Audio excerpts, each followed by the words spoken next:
Good evening. My name is Stephanie Sepiol-Milne, and I serve as the Assistant Director of Alumni Communications here at Valparaiso University.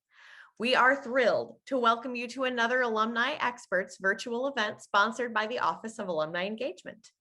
This evening, I'm joined by Shaun Elliott, class of 2000, photojournalist and videographer at WLWT in Cincinnati.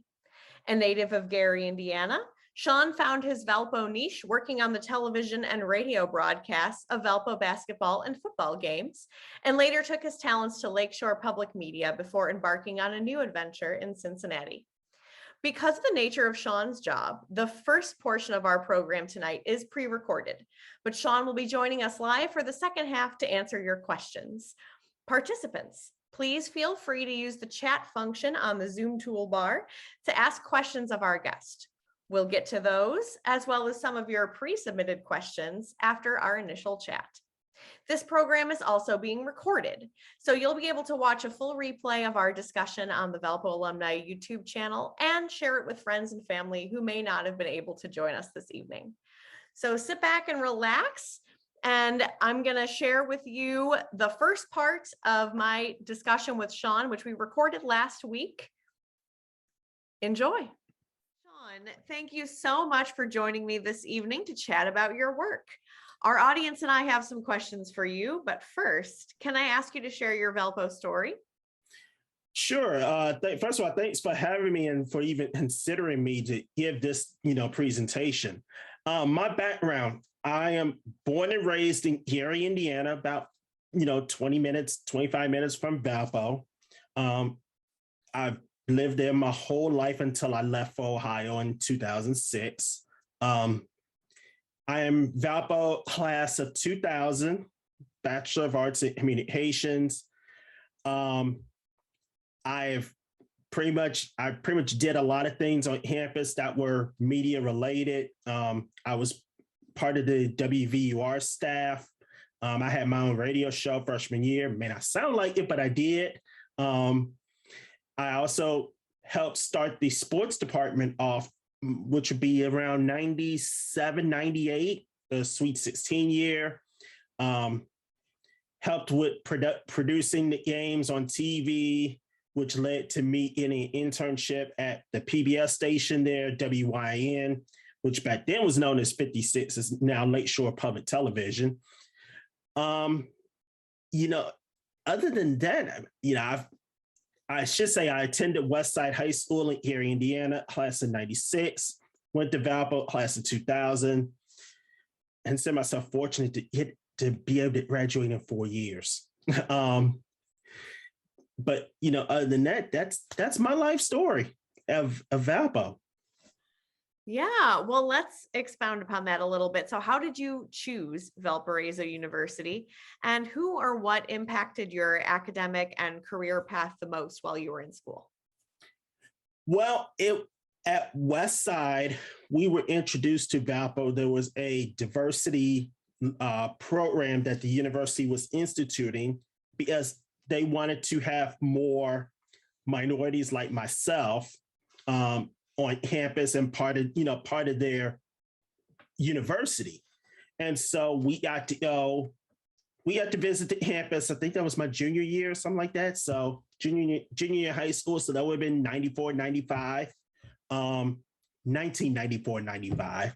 And so you got to visit the campus, tour the campus, look at the facilities, taking a class or two.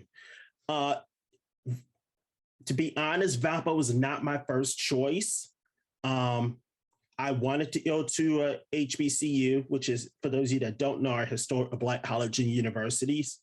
I wanted to go to Howard, but I could not afford the out-of-state tuition at Howard, and I was able to easily finance the Valpo part. I had it on to a public school, but I decided the public school for me would have been too big. And so with the smaller class sizes at Valpo, it made it a lot easier for me. Yeah, did did the proximity to home, was that a positive or a negative aspect? As a fellow Northwest Indiana native who went to Valpo, I know there was a part of me that wanted to get a little bit further away, but then fell in love with the campus. How did you feel about that? It was the same. And actually the final reason why I ended up going to Valpo was I had a death in my family right before I graduated from high school. And it made my family think about, being for me to be able to get home in case I'm needed in an emergency, because I grew up in a single parent household, so I wasn't driving at the time. My mom doesn't drive either to this day. So, we use the bus to get around the city, city, Erie, Hammond, even in the Chicago, we use public transportation. And so when we had the death in the family, it really got a lot of us thinking about, what happens if I need to get home? And so it would have been easier for someone to drive 30 minutes to get me than it would be for me to try to catch a plane or overnight train ride. So that was one of the reasons why I ended up going to Valpo, but I did love the campus. It's one of those where it's close enough home where I can get home if need to be, but it's far enough away where I had some independence. Yeah, I feel the same way. I think there are quite a few of us for whom that is, part of the story too, is, the desire to be a little bit close, and sometimes the necessity to be, and it just so helps we have that great university right in our backyard. Yeah. So once you were there, and maybe let's back up even before you were at Valpo, did you know that this was the career path that you wanted to take? Did you have any other majors before you settled on communication? I actually decided before, I'm trying to think, before I graduated from high school. As a kid, I thought I was going to be, I thought I was going to be an over-the-road truck driver, growing up. So I thought I wanted to do that. But then once I started researching and realized how much they go through, I'm like, yeah, it's not for me. Then I wanted to go to the medical field. And again, that was looking into that, how much it costs, to do that. I'm like, yeah, that's not for me either. And honestly, I don't know if I can deal with some of the things that medical, people see. So in April of 95, I attended a journalism conference in Washington, D.C.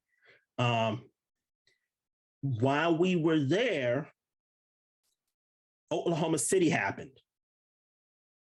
Now, and for those that don't, that may not know what Oklahoma City is, Oklahoma City was a bombing that occurred at the federal building in downtown Oklahoma City that I think almost 170 people, including children, were killed. The suspect drove up in a basically a U-Haul truck with explosives in the back and detonated it.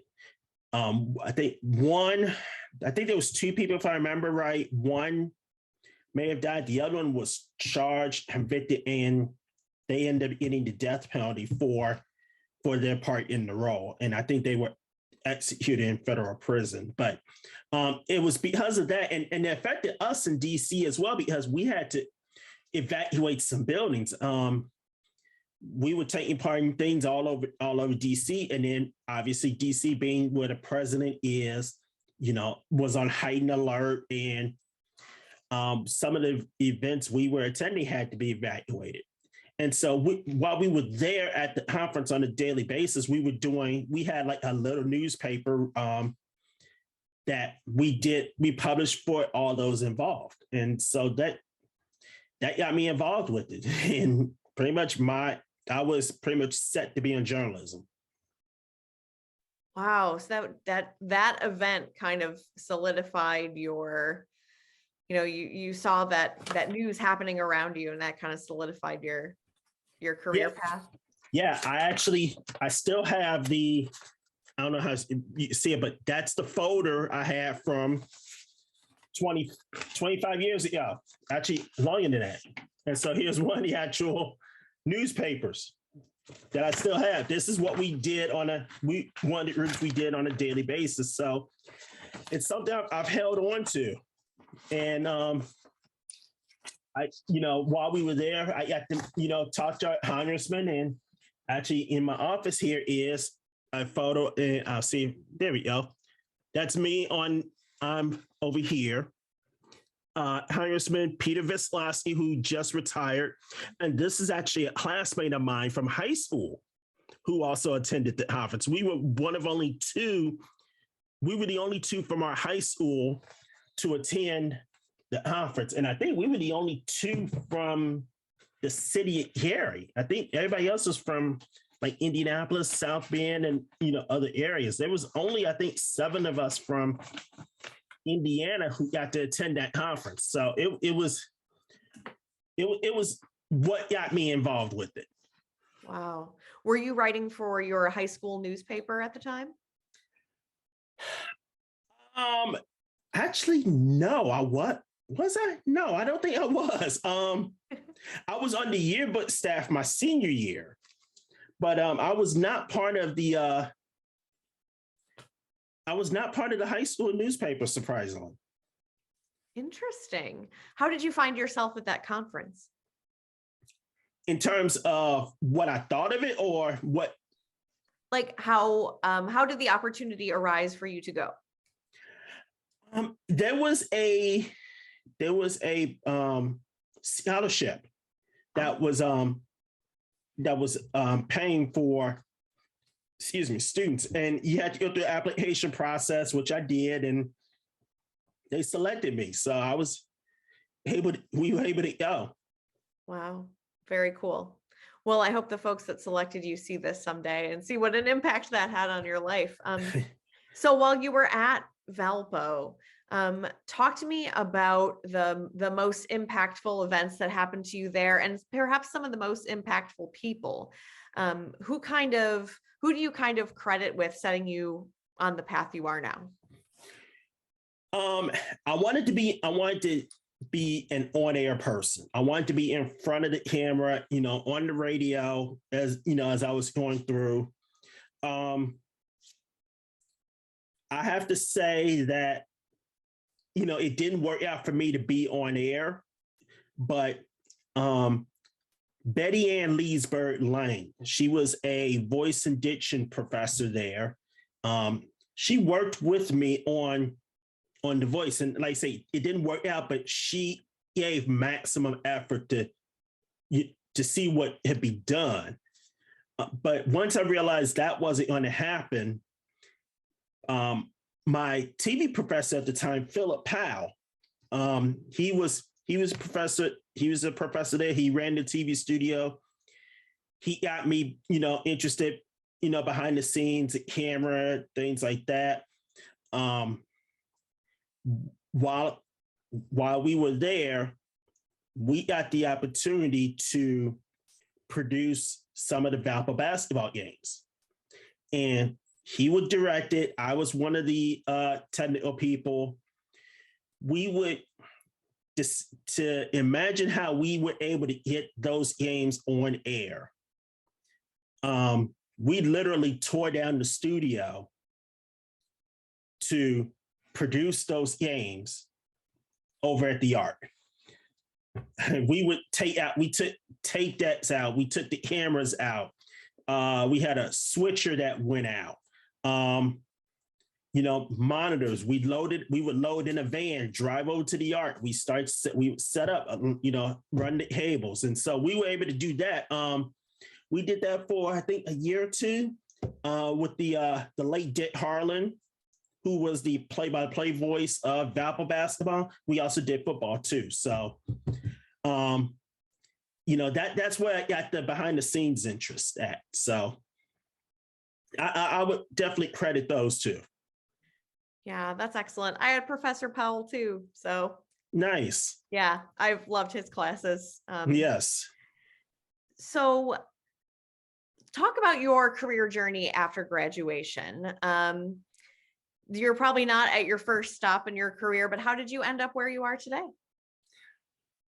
Well, as I said before, I interned at the PBS station and I graduated, but I could not get a full-time job. And so as a lot of graduates would say, it was tough for me to get a job right out of college, or it took a long process before I finally got it. And I understand what that was like. I think I sent out maybe 100 resumes before, and that's TV and non-TV. I think I applied over to 100 jobs before a job opened up in my hometown at the public transit system here at GPTC, which is Erie Public Transportation Corporation. They provide the bus service in the city.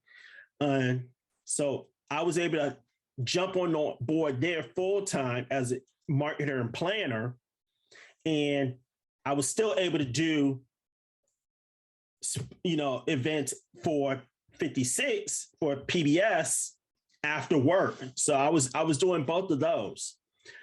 I was let go from GPTC, and after like 14 months, things didn't work out there. I was able to do freelance every once in a while, but I was out of work from like January to November of 2002. So it was like 10 months. And then Channel 56 brought me on full time as a production assistant. So I would go in, at the time, we were pre-recording the newscast, because they had a local newscast Monday through Friday night. We finally got away from pre-recording and went live and was live the rest of the time I was there. And I eventually got to a point I was named the assistant production manager. So I became a manager, but I was still doing productions. And I was directing the live newscast. We had a high school show on Thursday night, high school football show on Thursday nights. During football season, we had a high school show on Friday night. Friday nights, we did live games, including Valpo basketball. I was directing that. I did Homer Drew's Culture Show for 3 years. I was the producer, director, videographer, editor. I did a lot of that. I did that. We would come out to the Valpo, tape on Tuesday afternoon in the arena. I come back to the station. I put it together. 48 hours later, it aired on TV. So it was, it was a good run there. But I decided to leave in 2006. I wanted to venture out a little more. I wanted to be, on the street a little more. And so I left there in July of 2006, went to Dayton, Ohio, went to ABC Fox duopoly. So it's 2 networks, it's 2 stations in one building. It's owned by Sinclair Broadcasting. And I was there for 9 years. And I left there in October 2015. I got a job down here in Cincinnati at the NBC station. And I've been here now 6.5 years. Wow.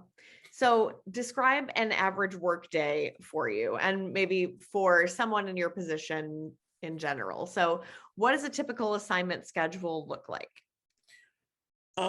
My hours are Monday through Friday, 10 a.m. to 7 p.m. Now, just so you guys know, my company, the station I work for, we are a union station.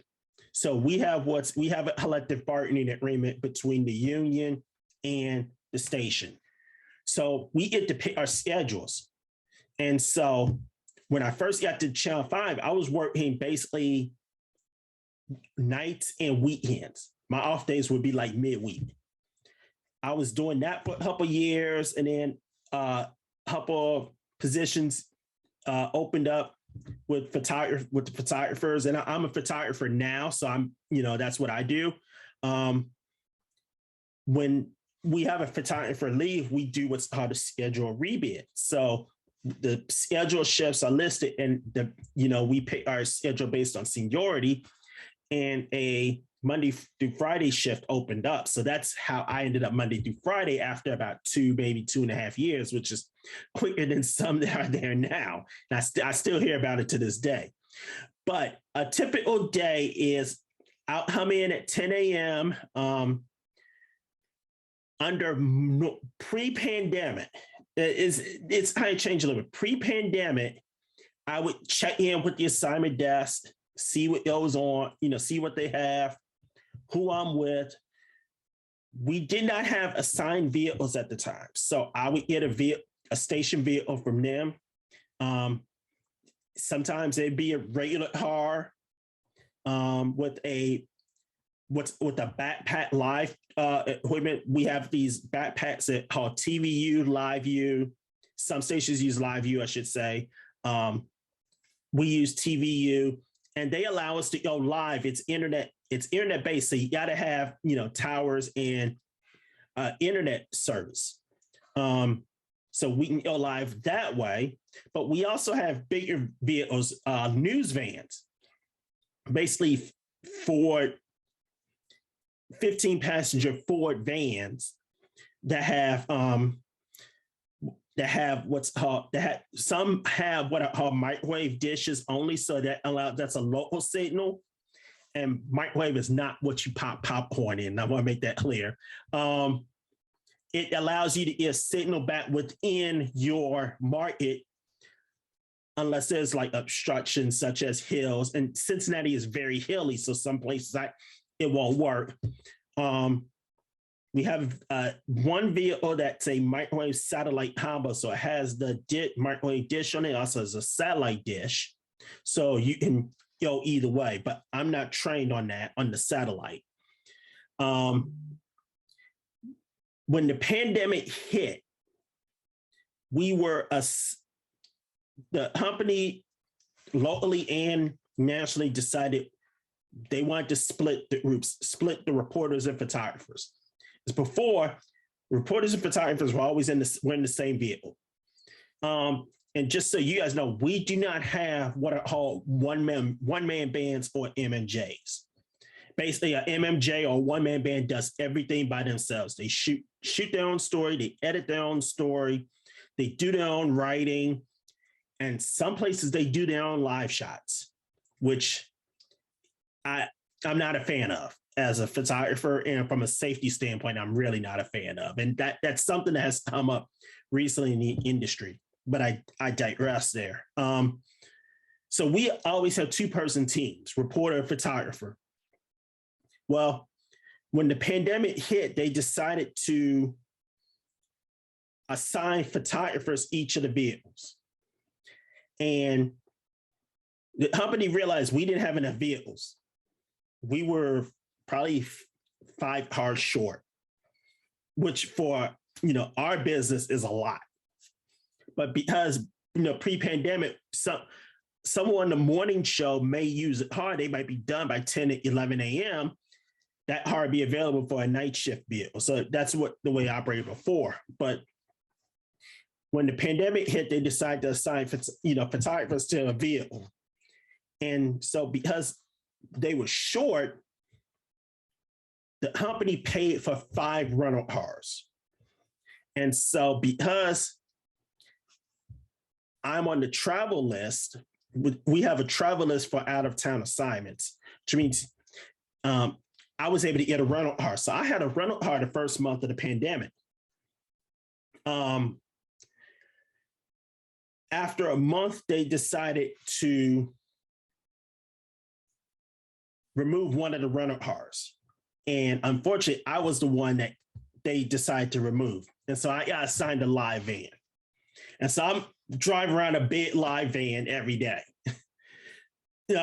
Nice part is no one else uses it, but during the pandemic, when everything was closed, there was no Chick-fil-A, no McDonald's, no Panera, no drive-thrus, because my van has a clearance height of 12 foot 2 inches. So it made it tough to, eat and be out at the same time. And also, during the pandemic, because all the dining rooms and things were closed, there were no bathrooms. And that's one thing in this business about television. When you first get in it, you don't think about it, but the longer you're in this business, you got to have bathrooms. Yeah. Because usually once we leave the building, we don't come back to the end of the day. Yeah. So anyway, I think I digressed a little too far there, but that's fine. No, that's something to think about. Yeah. At first, when you said about the van, I was like, oh, well, in a city, it's probably better because there was no traffic. But if you couldn't get in anywhere to get food, that's rough. Yeah. And one thing about the vans is there's a lot of parking issues. Like, because the vans, we have truck plates on our vans, we can park in truck zones or truck loading zones. And that's especially within the city of Cincinnati, there's a lot of truck zones, like businesses and things like that. So we can park in them, even if there's a fire hydrant there, but we avoid fire hydrants. But because of how old Cincinnati, the city of Cincinnati is, it's not like up in the north where you have alleys behind houses. That's not there. That's not there. There's not a lot of alleys in Cincinnati. So a lot of power lines are over the streets and running across the street when you're in the residential areas from pole to house or from the line to the house. So it makes it tougher for us to do van shots, but we can do them. And then the other thing is Cincinnati is a very hilly area, because it's basically the foothills of the Appalachians, but because we also have the Ohio River, there's very few streets that are straight. Like if you go to Ohio and you can go up and down like Western Avenue and not curve right or curve left for the most part. You can't do that here because a lot of streets go left, right, up, down. Some of them you might go down and right at the same time. Some you might go up and left at the same time. So it's an intriguing market for that. But back to the assignment scene. Once we get the assignment, we go out and we will shoot the story, and that we'll discuss what might make the story work. Reporters get line up the interviews. We do the interviews.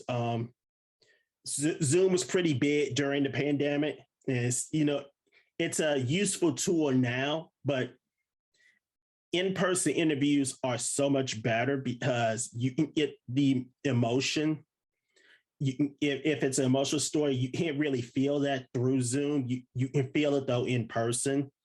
But a lot of things are going back in person, so that helps. And I think that's pretty much the whole day. I hope that answered most of it. Yeah, no, it does. And I liked that you talked about some of the equipment that you use too. Talk a little bit, just briefly more about the equipment that you use. So you mentioned the pack that you use, the TVU backpack. When you take still photographs, what kind of camera are you using? Because we're a TV station, so we're more video. But we do take still. We do some stills for web, and that's iPhone. And I can take a still with an iPhone. I can upload it to my Twitter account, and then they can take the picture from there, or they can just retweet and share that way. But because we're TV, we're more video. Yeah, I wondered about that because I figured that a lot of times they might be asking you to take and share a photo right away. And I'm sure it is more convenient to take it on a cell phone, and sometimes the picture quality just as good. Yeah. And we can also use the phone to get 10-15 seconds of video and send that back, do the same thing, upload to Twitter, Facebook, and that way. And that helps the web team out. But in terms of like the everyday stories, I have a Sony XD cam. It's probably about that big. Goes on my shoulder. I hold it with the right hand here because I'm not at work. I can't show it, but I have that as to shoot the video on, and it's basically it's 2 SD cards. SD card that we go into your digital still camera is what we use to record on. And each photographer at our stations assigned a whole kit. So it's camera, tripod, microphone set, laptop editor. We edit on Adobe Premiere, nonlinear editing. We have everyone's assigned a MiFi pot to get Wi-Fi to send video back. Now, during the pandemic, we were obviously social distancing. So I went and bought a mic stand that you might see in a church choir, or you might see a pianist use to sing.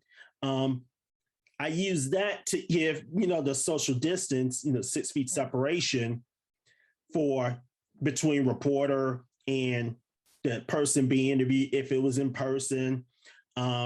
And also live shots. I would use it for reporter live shots. During the pandemic, we did not allow reporters to hold the microphones.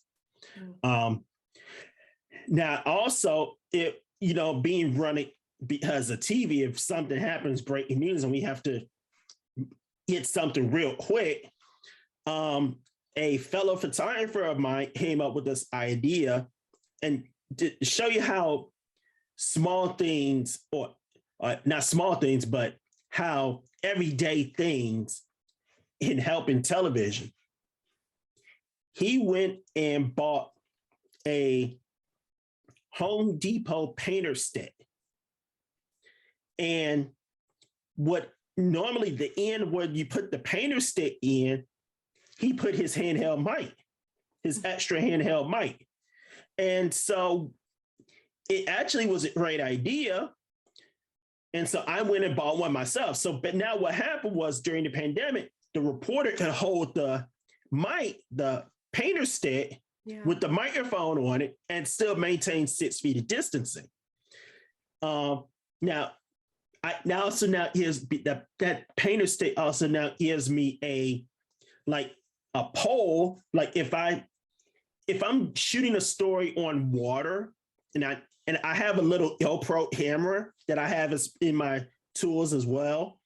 If I want to show what it's like underwater, I can walk to the edge. I can extend the painter stick max and just clamp the GoPro on it and just go back and forth in the water. So it's a double use. Yeah. I'm glad to hear that people in all industries, are using just little innovations like that. We've all kind of had to figure out, like right now my laptop is sitting on top of a pile of books because I found that to be the best height, better than those stands you can buy. So yeah. I mean, it's funny because sometimes, we have to edit in the vehicles, especially if you're in a regular car. I would put my laptop on what's called a Pelican case, which we would use for lights. It's a hard shell case for lights. I put the Pelican shell on my lap, put the laptop on top, and edit that way. Yeah. Wow. It's difficult to work on a computer inside a car. I have all the respect for you doing it. Yeah, man, that's really on the go. Well, a couple more questions for you in this segment. this one's kind of a shift a little bit away, but I think, when you work in news and especially covering breaking news, a lot of people would expect that you might see some, you know, some stories unfolding that are disturbing or, or troubling, that make you sad. How do you just, as a person separated from the professional, doing his job, kind of separate yourself and cope with those with those moments? Ooh, number one thing, I'm glad you asked that because that's been something that has come up in the industry a lot is mental health. And it's not, not just in, other businesses, but mental health is a big deal because we as journalists, we see a lot of things that no one should see. And we get a lot of grief because there's things we don't show, and it's because of respect. And so, we respect, people. We try and we show a lot of sympathy, but there's times like in their worst moments, we try not to bother them, but we understand our job. Hopefully they understand our job too. And we respect their space. But the biggest thing is, just at least for me, leave it at work. Don't bring it home. It sounds hard, but you kind of have to make yourself do. There's some things I've seen personally that a lot of people that should not even be seen. And I've also had to stand there, next to someone who found out their loved one died, and just hear them screaming, and there's not much you can do except try to help them as much as possible. But the biggest thing is just I don't bring it home. I leave that at work. And when I do get home, I'll be honest, I'm in my mid-40s, but I'll still throw a video game on just to get away. I might throw a movie on just to get away. And the other biggest thing is I don't watch news at home. I hear enough at work. I stay away from it when I'm at home.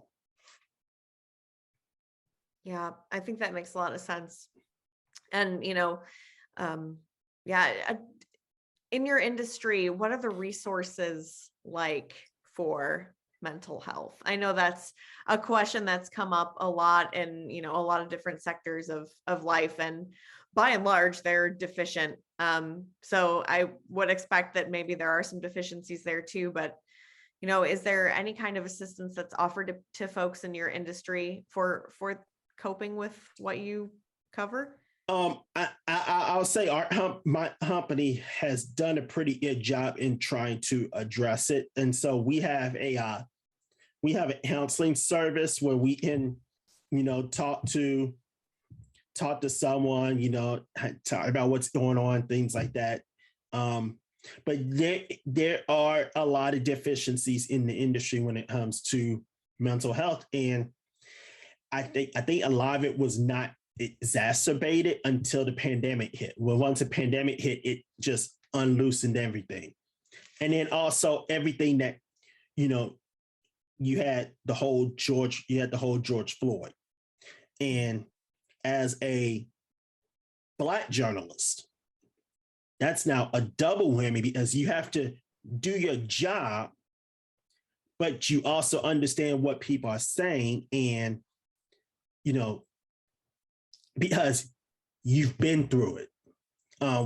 We had like a 90-minute town hall right after George Floyd, internal meeting, and a lot of it came out. A lot of emotions came out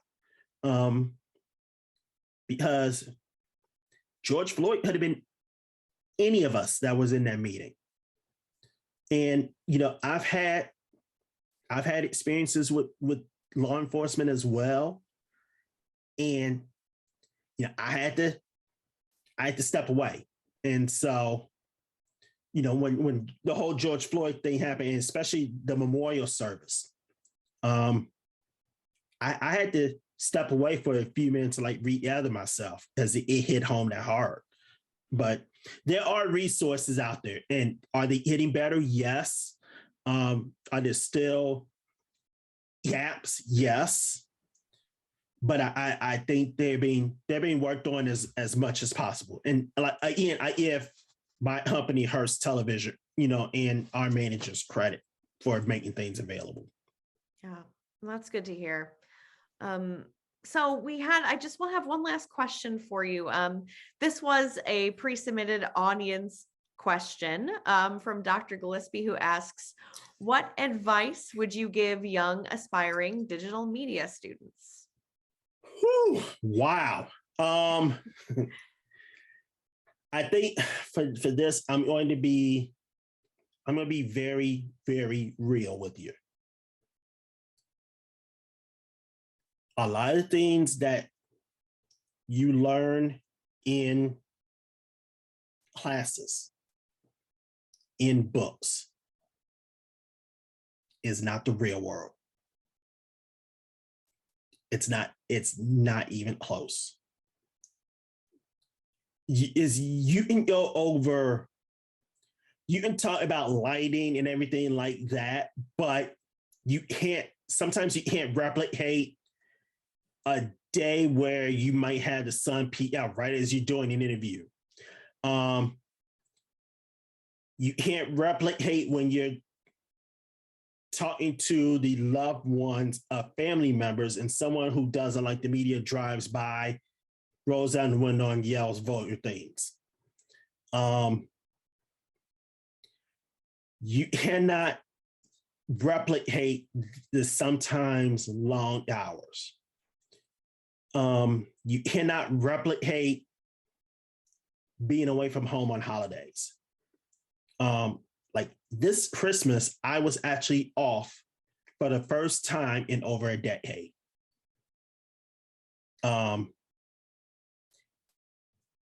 You know, and the biggest issue is there is a pay issue in this industry. Is it being worked on? Absolutely.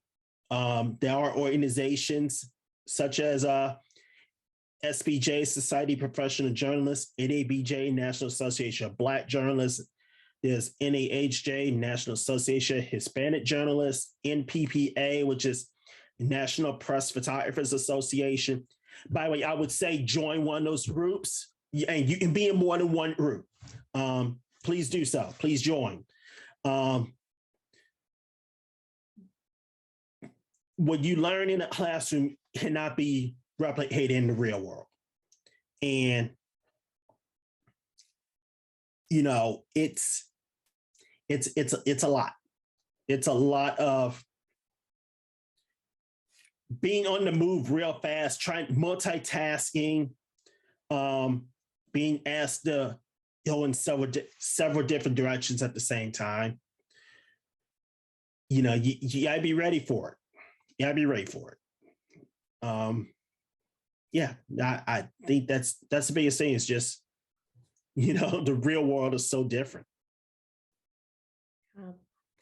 That makes sense. You know, a studio is a lot different than a live shot on a residential street. And yeah. Or stand in the rain for 3+ hours, you Yeah. know, or pulling up to a house that's been flattened by a tornado. I've had that happen. Yeah. And I've also had instances where I've gone from the serious to the light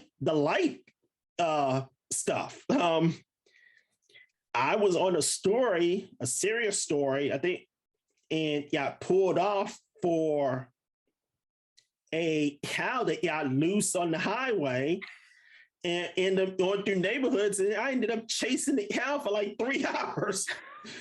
So Oh my gosh, that's great. I feel like the stereotypical light news story is always something like a squirrel water skiing or something. So now it can be a cow running through a neighborhood. it can be a cow running through the neighborhood. It can be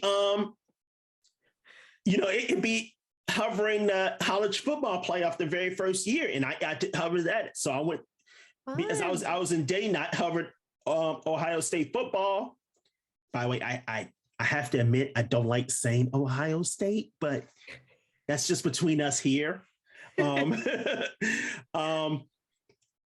got to cover them, and by the way, I do leave my when I'm at work, it's professional. Sports, bias. Yeah. When I'm on the clock, it's professional. Okay.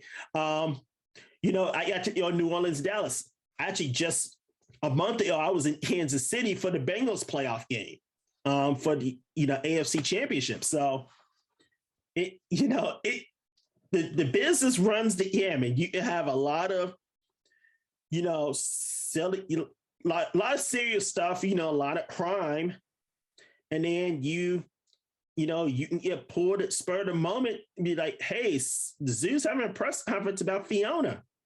And it's like, okay, let's go.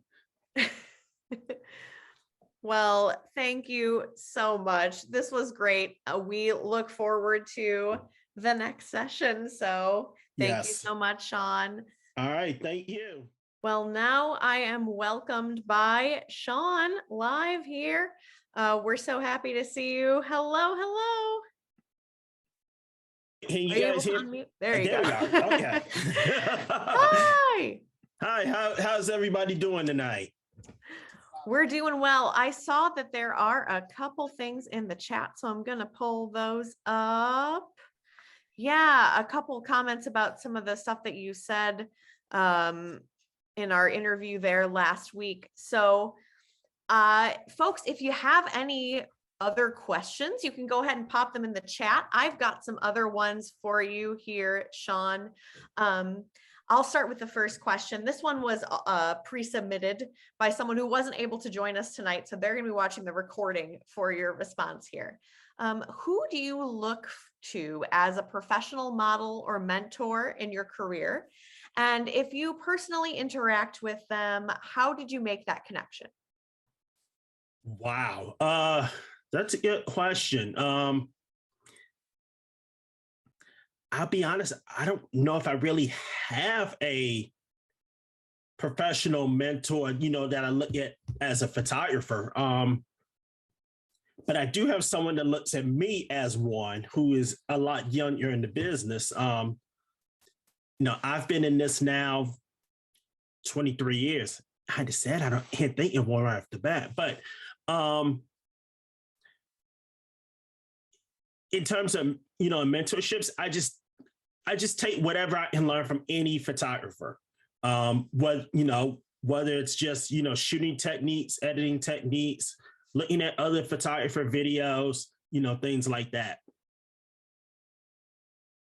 Yeah, that's great.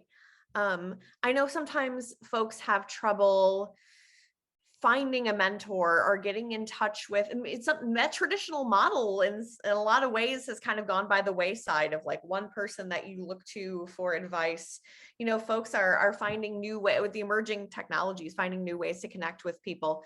The person that you mentioned that you kind of work with, how did you make that connection with them? That was through our local NABJ chapter. We started a mentorship program for journalists here in Cincinnati. And he had just came on board at a rival station. He was looking for someone who had been who was outside of that station, but in the same market. So that's how that ended up working out. Oh, that's awesome. You mentioned toward the end of our discussion covering the Bengals playoff game. Could you talk a little bit about covering a major sporting event like that, and how does it compare to what you did at Valpo covering our team sports on campus? Well, first off, you're out of town, so that's a lot of traveling. Um, it's not a vacation, like a lot of people think. I've out of town, and family be like, "Oh, visit this museum, visit this place here, this place there." Well, when you're out of town, you're doing a lot of work. You may be able to eat some of the local delicacies, because you do have to eat still, but in terms of like sightseeing and things like that, there's not a lot of that. Kansas City was an interesting thing. One, because I had to switch shifts. So, like I said, as I told you in the interview, I'm normally a 10 a.m. to 7 p.m. Well, for Kansas City, I had to switch to morning show. So I was doing morning show shots, which meant I was getting up at 2:30 in the morning. We were leaving the hotel at 3:30 to be live at 4 a.m. Kansas City time, which is 5 a.m. Cincinnati time. We would do 2 hours there. Then we find a, Bengals interest story.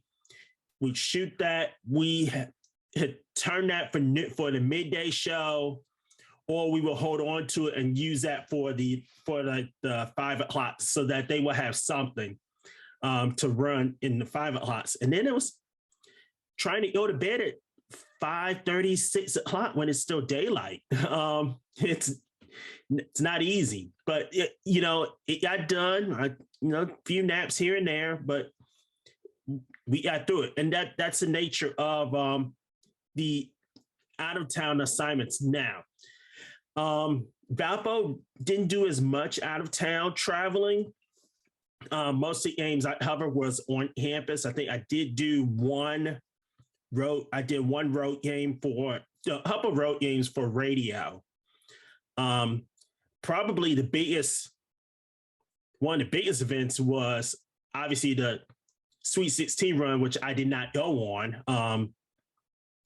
And I don't know if I'm sure everybody realized it, but that was 24 years ago. That anniversary just came across.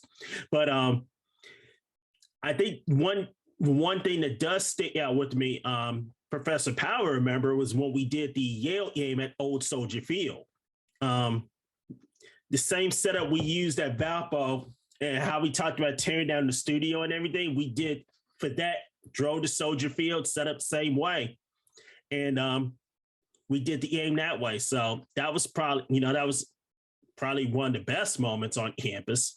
Obviously, the Sweet 16 is bigger than anything else. Wow. Yeah, that's so cool that you got to go broadcast at Soldier Field. I still have the video of the game. I'm sure you do. You showed us all the great collections of things over the course of your life that you have. The students today, it's really cool to see how they're getting to, they are running the broadcasts for ESPN3. So it's great to see so much wonderful experiential learning. And along those lines, that was things we did not have in the late 90s, because internet was just coming around. There was no real thing as live streaming. Mm-hmm. And even studio, we couldn't do a lot of live things. And like they have VUTV now, we didn't have that. Yeah. Let's talk a little bit about that, actually. So I had a question for you about keeping up with new technologies and professional development, and how do you kind of do that in your industry? So that's the first part of my question. The second is, how has digital streaming changed the way your day-to-day operations work? And maybe it hasn't changed much for you personally, but if it has, could you talk a little bit about that? Let's talk about digital streaming first. Obviously, when I was coming up, it wasn't around. Now it's real simple to get something turned around on digital within a half hour or so. We also have the capabilities. I think I mentioned the backpacks before. We can live stream press conferences. we have more mobility to be that way, to be in different places, and we're not really tethered to a live van that maybe 4 floors down and had to run 600 feet of cable. So, that's the advantage of digital. Like I say, press conferences, we do a lot of, especially the city and during the pandemic, when the cities, the counties, the states, they were doing their daily COVID updates, we were live streaming them and taking them on the air, especially Ohio and Kentucky. We were putting both of those on the air. We didn't do so much Indiana because we have a small part in Indiana, but we were making the Indiana press conferences available online too. So, it's huge. Just the digital aspect, how we can now live stream these things, and they can live stream other events going on from other parts of the country. I think today we were live streaming the big Walmart fire in Indianapolis. Live stream events even in Kyiv now. So digital streaming has changed a lot. In terms of learning, that's something we do every day. We're always going through training. Now, as a photographer, I don't have to worry about pathways or things like that. In terms of the stream, I just have to hit a button, start transmitting on my transmitter, and I'm live. So but there are people all over there learning, even, and digital is probably changing as we speak now. So yeah, it's incredible. We had a lot of this technology, and it's becoming more, more cord cutters, right? People are watching news and other broadcast television online piecemeal, not the way we once did and sat down and watched a half-hour newscast. But yeah, like you said, the pandemic has really reinforced a lot of that technology and its place in our lives. And also with the streaming now, there's an app you can live stream newscasts from other cities.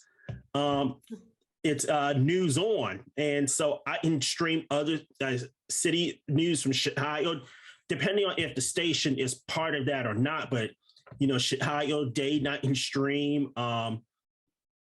New York City, LA, wherever. So yeah, interesting. Good to know. What News On is the app. That sounds interesting.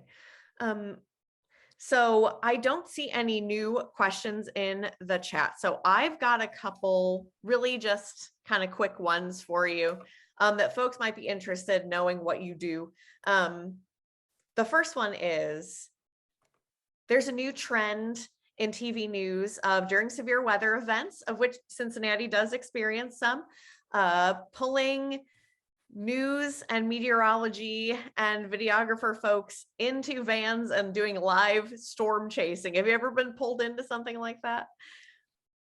Storm chasing is basically one of the requirements. We now keep in mind, in a van, you cannot be moving at the same time while you're driving. You can't be transmitting and driving using the van at the same time. That's what I meant to say. And also, if there's lightning, I cannot use the van because of the truck mast that's on the back. When that truck mast, if it's completely raised, it's over 50 feet in the air, and that becomes a lightning rod. So when it comes to severe weather, no, we do not. If there's lightning, that van is not transmitting. Now, we do have, obviously, the backpacks can transmit. So we can use those. Matter of fact, I have been on a storm where the rain and the wind was so bad that I set up the camera inside the truck, stayed inside the truck and shot out the door to show video and damage, to protect the camera and also protect the backpack, because the backpack is nothing but a laptop computer. But yes, we do chase storms. We do. When there are tornado warnings, I need to say this. I want to make sure everybody understands this. When local news interrupts for tornado warnings, they are required by federal law in order to keep the license. In order for that station to be licensed and operational. So, you'll get messages from people saying, it's not doing anything at my house, get back to my program. No, it's a requirement. If it is in our market area, we are required to interrupt for life or death situations. So please leave the meteorologists alone and let them do their jobs. Being very serious about that we get harassing letters to our meteorologists do, and they're doing their job because it's required by law. Just because you're not affected does not mean somebody else is affected. So just let them do their job.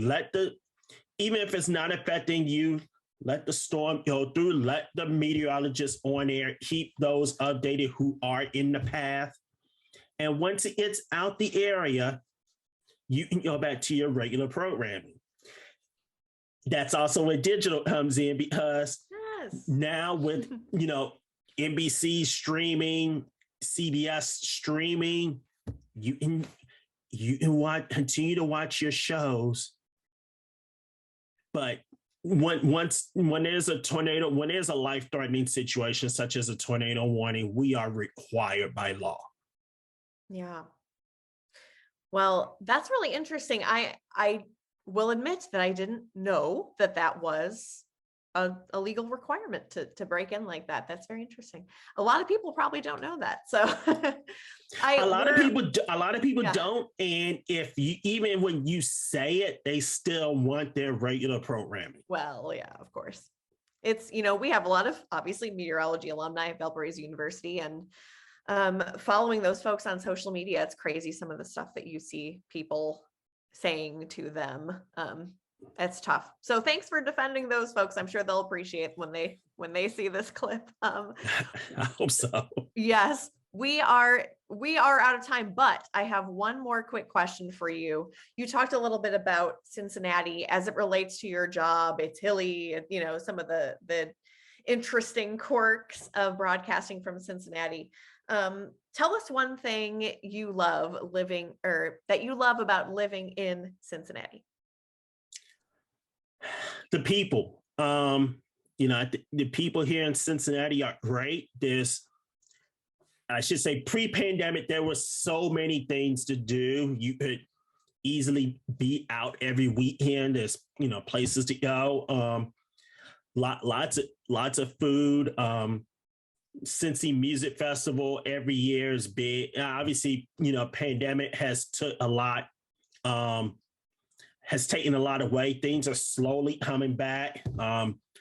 Hopefully the music festival comes back this year, which I'm gonna try to go to, especially because Janet Jackson is performing. So, and Janet Jackson's from my hometown too, by the way. So I want to get that in. But people, food, just the festivals, Cincinnati's a good place, Yeah.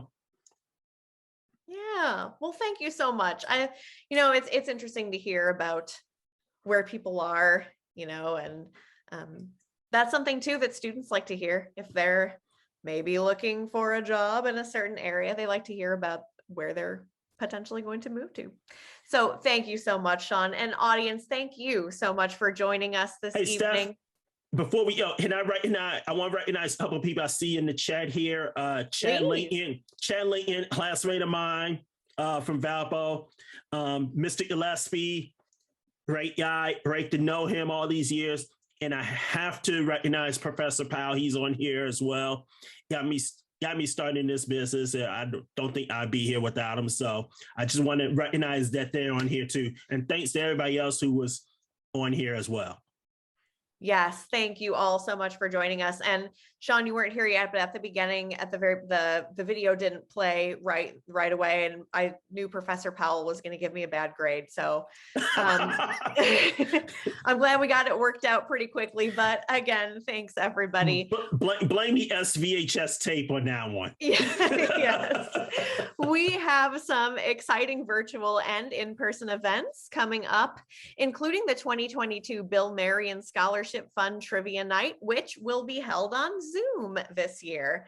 Alumni have always been invited, but now it's a little easier for you to attend if you'd like to. Also back on the schedule is one of our favorite outings. That's Cubs versus Brewers in Milwaukee. Baseball is back, folks. Register for these events and more at alumni.valpo.edu/events. You can also see replays and highlights of past virtual events, including this one, on our Valpo Alumni YouTube channel. That's youtube.com/Valpo Alumni. In addition to those events, we hope you'll save the date for Homecoming 2022, which is September 23rd through 25th. More information on that will be in your inboxes this summer. We hope you'll follow us on social media to stay connected to exciting news and events out of alumni engagement. That's at Valpo Alumni on Twitter and Instagram, and Valparaiso University Alumni on Facebook. Thank you so much and have a great evening, everyone. Thanks, everybody.